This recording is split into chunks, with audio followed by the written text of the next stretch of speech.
Happy Valentine's Day. If sending cards is a little bit dull and boring for you, then let's look at some of the folklore and traditions of the past. Before Grindr and Tinder, to find a date, you might have used ornithomancy. That is where a woman would wake up on Valentine's Day and the first bird that she saw would determine what husband she was going to marry.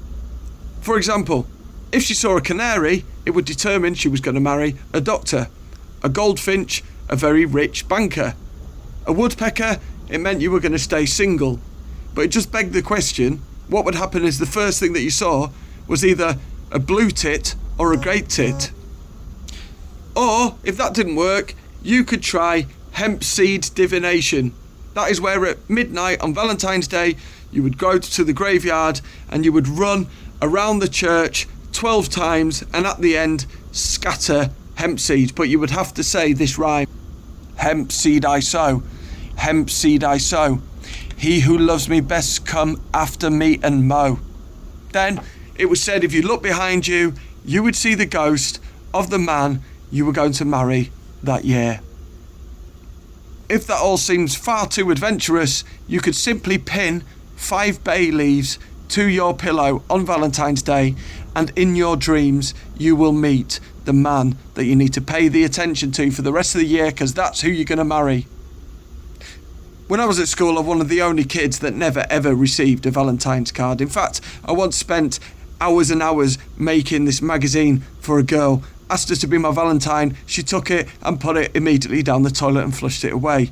However, if I lived in Victorian times, I might have got one. Or what they called a vinegar card. These were cards with insults sent in them that you would send on Valentine's Day.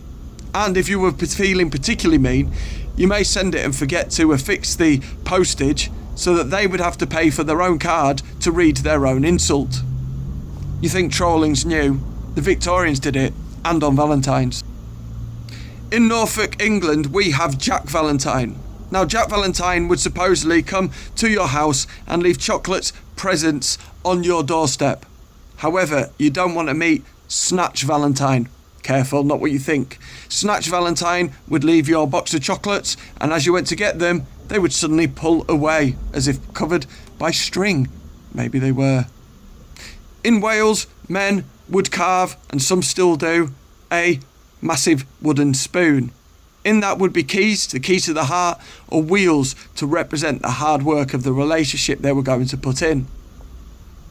In Japan, it is women that give chocolates to the men, but they also have a day called Giri Choco, which is obligation chocolate, which is where you give it to your co-workers. And then you have Honmain Choco, which is the true feelings chocolate, and that is for your men. And then men return the favour 1 month later on the White Day, March the 14th. Finally, in Finland and Estonia, it is known as Friends Day on Valentine's, and it is to show platonic love to those people who are your friends that you care about.